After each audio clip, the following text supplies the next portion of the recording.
तो let me start the class. अब पहला क्वेश्चन है, a shift from the high roughage ration to high grain ration increases the proportion of. अब ये एक ऐसा क्वेश्चन है, सबसे पहले तो हम इसमें बेसिक देखेंगे हमारी जो राशन होता है जिसमें हम कंसंट्रेट्स होते हैं और साथ में हमारे रफेजेस होते हैं, राइट। कंसंट्रेट्स जैसे हमने पता है हमारे दाने वाला पार्ट हो गया, जितना भी हम डिस्कस करते हैं, खले हो गई, सीरियल ग्रेन्स हो गया जैसे मक्का वगैरह सारा हो गया है ना, वो सारा कंसंट्रेट्स आ गए। और जितना भी हमारा रफेज होगा, हरा चारा होगा, वो सारे किस में आएंगे हमारे, वो अपने आ जाएंगे हमारे लेटर से रफेजेस में आ जाएंगे। अब ये क्वेश्चन उससे रिलेटेड है कि अगर ज्यादा हम अपने एनिमल को रफिश डाइट देंगे, है ना, तो क्या इंक्रीज होगा। अब आप बेसिक सा क्वेश्चन रूल है जो देख लो। अगर हम लेटर से एसिटिक एसिड या एसिटेट इंक्रीज होगा ना, तो दूध में फैट इंक्रीज होगी, राइट। और जब भी हम अपने एनिमल में प्रोपेनिक एसिड इंक्रीज होगा, तो हमारे पशु के दूध में इजाफा होगा।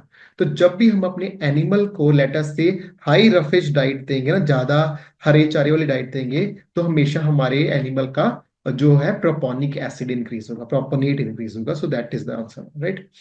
जब भी हम अपने एनिमल को कंसंट्रेट साथ देंगे तो एसिटिक एसिड इंक्रीज होगा, और साथ में हमारा वो फैट भी इंक्रीज होगा, राइट। तो ऐसे क्वेश्चंस ना थोड़े कंफ्यूजन वाले होते हैं। अगर अब ये हाई रफेज है ना, हाई रफेज से हाई ग्रेन राशन जब देंगे, हाई ग्रेन राशन जब देंगे तो फिर हमारा क्या है, ट्रोपेनिक है। अगर हाई रफेज वाला रखेंगे तो फिर हमारा उल्टा हो जाएगा आंसर, राइट। नेक्स्ट ये हमारा natural pastures of grasslands that are mainly found in. अब जो नेचुरल पास्चर है पहाड़ों में देखते हैं कि जो मतलब माउंटेन्स वगैरह में लगा रहता है, वो सारा ही हिली एरियाज में ज्यादा होता है, राइट। फॉरेस्ट एरिया में नहीं होगा, नेचुरल पास्चर हमेशा हिली एरियाज में ही होगा। नेक्स्ट क्वेश्चन है जी हमारा, leguminous fodder falls under which category. अब लेग्यूमिनस फॉडर मतलब कि जो लेग्यूम्स होते हैं। अब लेग्यूम्स इससे देखें, लेग्यूम्स जैसे कि हमारा लूसर्न हो गया, बरसीम हो गया, काउपी हो गया, जितने भी ये लेग्यूमिनस है ना, ये सारे ही हमारे लेग्यूमिनस फॉडर्स के अंडर आते हैं, राइट। अब लेग्यूमिनस फॉडर का क्या इंपॉर्टेंस है। लेग्यूमिनस फॉडर ऐसे है कि मतलब ये प्रोटीन की मात्रा इसमें अच्छी होती है। जैसे बरसीम है, जो सर्दियों के मौसम में पंजाब हरियाणा में ज्यादातर आप देखोगे, बरसीम हो गया, लूसन होगा, काउपी हो गया, राईग्रास हो, सॉरी राईग्रास नहीं, ये बाकी सारे, ये सारे ही लेग्यूम्स हैं। और इनको लेग्यूम्स क्यों कहा जाता है, क्योंकि ये नाइट्रोजन फिक्स करते हैं अपने रूट्स के साथ जमीन में, राइट। तो हमारा जो सामने ना रखा है कि लेग्यूमिनस में हम किसकी क्लास में रख सकते हैं, मेंटेनेंस में, नॉन मेंटेनेंस में, प्रोडक्टिव में ना नॉन प्रोडक्टिव में। तो ये भी अपने आप में क्वेश्चन बन गया, राइट। ये पेपर में आता है बहुत बार क्वेश्चन ऐसा। चलो हम इसको आंसर हम डिस्कस करेंगे इसके बारे में। सबसे पहले आप देखो हमारी ये चीजें, maintenance type, non maintenance type और प्रोडक्टिव टाइप। सबसे पहले हमारी क्लास आती है नॉन मेंटेनेंस टाइप वालों की। नॉन मेंटेनेंस टाइप वालों में क्या क्या आ जाएगा, जैसे कि हमारा स्ट्रॉस आ गया, भूसा वगैरह आ गया ना, वो सारे किस में आएंगे, नॉन मेंटेनेंस में आएंगे, राइट। फिर आएंगे हमारे मेंटेनेंस वालों में, मेंटेनेंस वगैरह में जैसे कि हमारे सीरियल ग्रेन्स आ गए, है ना, जैसे हमारे नॉर्मली मक्का वगैरह आ गया। फिर आ गया हमारा प्रोडक्टिव टाइप। ठीक है, प्रोडक्टिव टाइप में क्या आ जाएगा, जिसमें कि हमारे हाई प्रोटीन वाली डाइट्स आ जाएंगी। ये पेपर में ऐसे भी क्वेश्चन आता है कि जो नॉन मेंटेनेंस वाले होते हैं ना, इसमें जो डीसीपी कंटेंट होता है लेस देन 3 होता है। मेंटेनेंस वालों में डीसीपी कंटेंट 3 से लेके 5% तक होता है। प्रोडक्टिव टाइप जिसमें जो हमारा डीसीपी होता है दैट इज मोर देन 5%। तो पेपर में ये क्वेश्चन बहुत बार आता है कि 5% से अगर ज्यादा डीसीपी होगा, तो वो फॉर्डर किस क्लास में हम उसको क्लासिफाई करेंगे, मेंटेनेंस में करेंगे, नॉन मेंटेनेंस में करेंगे, प्रोडक्टिव टाइप में करेंगे, राइट। तो ऐसे क्वेश्चंस पेपर में काफी आते हैं। तो सिर्फ इतना मत देखना, अब लेग्यूमिनस फॉर्डर आपने देख लिया तो आपने सीधा बोल देना कि प्रोडक्टिव टाइप है ना। लेकिन इस सेशंस का लेने का, क्योंकि अगर वैसे तो आपको अगर वैसे ही पढ़ना होगा तो हम आंसर्स वैसे आपको दे देंगे, आपको याद कर लोगे। लेकिन इनको डिस्क्रिप्शंस में ऐसे डिस्कस करने का ये एक मतलब है कि उस क्वेश्चन से जितने भी और कोई क्वेश्चंस बनते आते हैं ना, वो हम सारे डिस्कस साथ साथ में कर लें, राइट। लिग्यूमिनस फॉर्डर आ गया तो वो प्रोडक्टिव टाइप में आ जाएगा। अगर यही लिखा होता कि the straw and stover fall under which category, तो हमने लिखना था नॉन मेंटेनेंस में। ठीक है, अगर कोई मक्का वगैरह लिखा होता है ना हमारा सीरियल ग्रेन्स, फिर हम लिखना था मेंटेनेंस में। तो ऐसी क्लासिफिकेशन है। तो ये वैसे भी हमारी जब whenever we talk about theory classes में वैसे भी क्वेश्चन बढ़ाता था। और ये ऑब्जेक्टिव टाइप में भी बहुत बार क्वेश्चन आता है, राइट। एक इनके डीसीपी कंटेंट जो मैंने लिखे है ना, वो आप लिख भी लेना साइड में। जैसे नॉन मेंटेनेंस वालों का लेस देन 3, मेंटेनेंस वालों का 3 से 5%, प्रोडक्टिव वालों का more than 5%, right. So, which of the next question हमारा, which of the following leguminous fodder is cultivated for dual purpose, मतलब एज अ ग्रेन का भी काम दे, दाने का भी काम दे, और हमारे फॉडर का भी काम दे, है ना। अब हमारा जो बरसीम आ गया, लूसर्न आ गया, काउपी आ गया, ये सभी क्या है, हमारे फॉडर हैं, हरे चारे हैं, है ना। इनके जो बीज वगैरह है वो तो बहुत हमने देखे नहीं है ना, कभी इस हिसाब से होंगे कि नहीं पैदा होंगे कि नहीं होंगे उस हिसाब से, क्योंकि सारे ये उस हिसाब से हैं। तो डुअल फॉडर में, अगर डुअल पर्पस में देखा जाएगा कौन सा फॉडर है, तो इसमें लिग्यूमिनस पूछा उन्होंने, है ना। वैसे तो हमारा इंडियन क्लॉवर भी आंसर बनता है इसका, राइट। तो अब इन्होंने लिग्यूमिनस पूछा है, तो फिर हम बोलेंगे हमारा कौन सा रहेगा इसमें केसेस में, कॉपी वगैरह। ठीक है। नेक्स्ट आ गई हमारा question. Feeding of fish meal in a non-ruminant ration is mainly done to provide which of the following amino acid.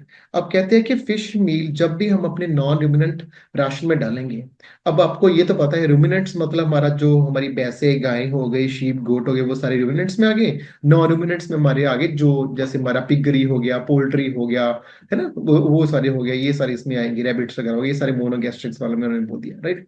अब कहते हैं कि हम अपने जो फिश मील को नॉन ह्यूमिनेट राशन में डालते हैं, किस लिए डालते हैं, क्या मिलेगा कि अगर हम इसको फिश मील को अगर डालेंगे नॉन ह्यूमिनेट राशन में, तो ये कुछ ना अमाइनो एसिड्स हैं। ये देखो, आर्जिनिन हो गया, लाइसिन हो गया, मिथनिन हो गया, कोलिन हो गया, ये 4 तरह के अमाइनो एसिड्स हैं।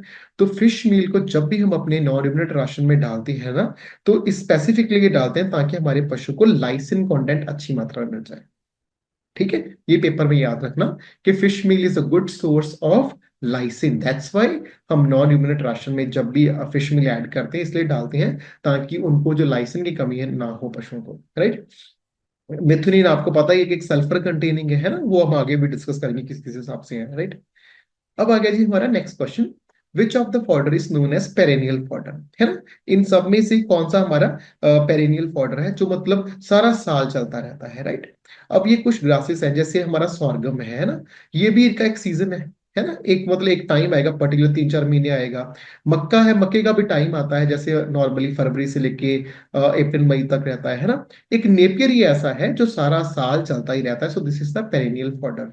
ठीक है, मतलब एक बार नहीं, इससे ज्यादा कटिंग्स भी ले सकते हैं, हम इसमें यूज कर सकते हैं इसमें। ठीक है। नेक्स्ट उस हिसाब से हमारा क्वेश्चन है, नेक्स्ट हमारा कि जो most of the glycogen content है हमारी एनिमल बॉडी में कहाँ प्रेजेंट होता है।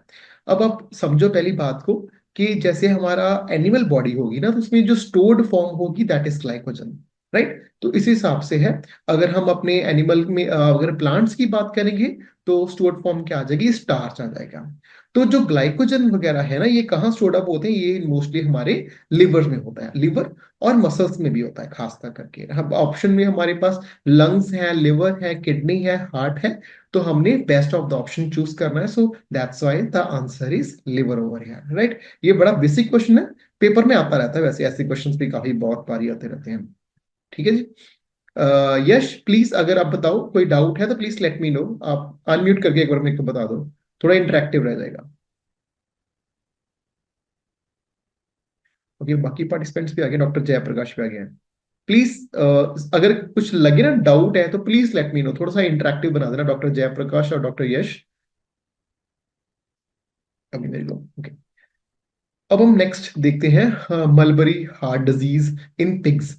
अब जो पिग्स में है ना, पहली बात तो ये देख लेना, क्वेश्चन ये भी बड़ी बारी आता है कि मलबरी हार्ट डिजीज जो होती है किस स्पीसीज में पर्टिकुलरली होती है।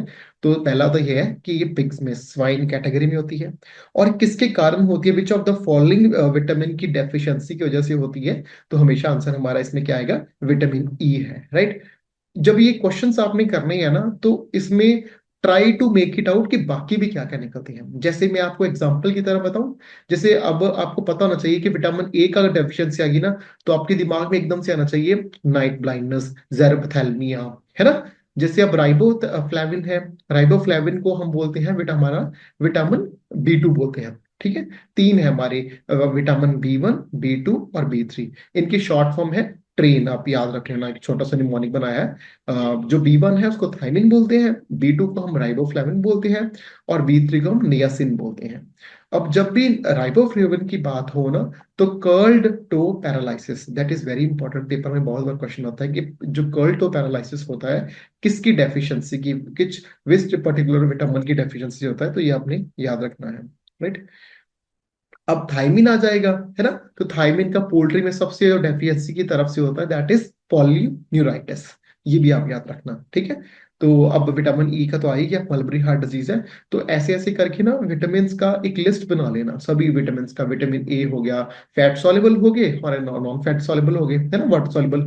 फैट सॉल्युबल हमारे कौन कौन से हैं? Vitamin A, D, E, K, right, these are all हमारे फैट सॉल्युबल हो गए। और बाकी जो बच के हमारे B C, they are water soluble, है ना। बाद में फिर इनकी क्लासिफाई करके साथ साथ में इनकी लिखते रहना, आपको कंफ्यूजन नहीं होगी। आप जितना भी ऐसे क्वेश्चंस पढ़ लोगे ना, चलो ये हेल्पफुल होंगे आपके लिए। बट ये है कि साथ साथ में एक नोट्स में अगर लिखते जाओगे ना, जैसे ये विटामिन बी 1 है, इसके आगे सभी लिख देना है आपने, कि ये वाली ये पर्टिकुलर पर्टिकुलर बहुत सारी डिजीजेस हैं जो आएंगी, है ना, पोल्ट्री में आ गई, या I would say large animal में आ गई, शॉर्ट एनिमल में आ गई। तो ये सारी साथ साथ में लिखते रहना, फिर आपको कंफ्यूजन नहीं होगी, क्योंकि बहुत सारी बनेंगी।